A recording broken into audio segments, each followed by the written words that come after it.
জুলাই গণ অভ্যুত্থানের ধারাবাহিকতায় ৫ আগস্ট আওয়ামী ফ্যাসিবাদের পতনের দিনে শাহাদাত বরণকারী শহীদদের স্মরণে ঘড়িসার ইউনিয়ন বিএনপি ও অঙ্গ সহযোগী সংগঠনের উদ্যোগে দোয়া ও আলোচনা সভা অনুষ্ঠিত হয়েছে। সভাটি মঙ্গলবার সন্ধ্যায় ইউনিয়নের বিএনপির বাংলাবাজারে স্থায়ী কার্যালয়ে অনুষ্ঠিত হয়। এতে বিএনপির স্থানীয় নেতৃবৃন্দরা ছাড়াও যুবদল, ছাত্রদল, স্বেচ্ছাসেবক দল, কৃষক দল সহ সর্বস্তরের নেতাকর্মীরা অংশ নেন। এ সময় সভায় সভাপতিত্ব করেন ঘড়িসার ইউনিয়ন বিএনপির সভাপতি আজিজুর রহমান হরমুজ মুন্সি। স্বৈরাচার পতনের দিন আমরা কোনোদিন চিন্তাও করতে পারি নাই যে আজকে এই দিন আমরা মুখ দেখব। আল্লাহর কাছে সবাই শুকরিয়া আদায় করি, আলহামদুলিল্লাহ।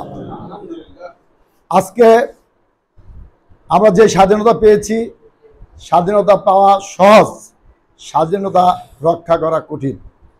আজকে আমরা সবাই ঐক্যবদ্ধভাবে একসাথে কাজ করে, কাঁধে কাঁধ মিলিয়ে আমরা দলকে শক্তিশালী করে এবং দেশে গ্রামগঞ্জে আমাদের মাধ্যমে ন্যায় বিচার প্রতিষ্ঠিত করে আমরা দলকে সুসংগঠিত করব ইনশাআল্লাহ। এছাড়া উক্ত আয়োজনে উপস্থিত ছিলেন ঘড়িসার ইউনিয়ন বিএনপির সাধারণ সম্পাদক হেলাল মাস্টার, দেলোয়ার মাঝি, সেকান্তার ডালি, চান শরীফ হাওলাদার। আয়োজনের সঞ্চালনায় ছিলেন ঘড়িসার ইউনিয়ন বিএনপির সাবেক ছাত্র দলের সভাপতি আলামিন মাঝি। তাছাড়া আয়োজনে উপস্থিত ছিলেন ঘড়িসার ইউনিয়ন যুবদলের আহ্বায়ক জসিম ডালি, মফিজুর রহমান, ইউনিয়ন স্বেচ্ছাসেবক দলের আহ্বায়ক বোরহান কবির, বাচ্চু হাওলাদার।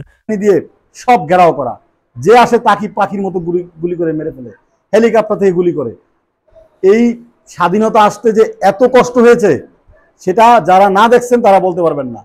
আমি স্মরণ করি তাদেরকে, তাদের জন্য তাদের রুহের মাগফিরাত কামনা করি। আল্লাহ তাআলা রাব্বুল আলামিন তাদেরকে জান্নাতের উঁচু মাকাম দান করুক এবং তাদের আত্মত্যাগে আজকে আমরা এই স্বাধীনতা পেয়েছি।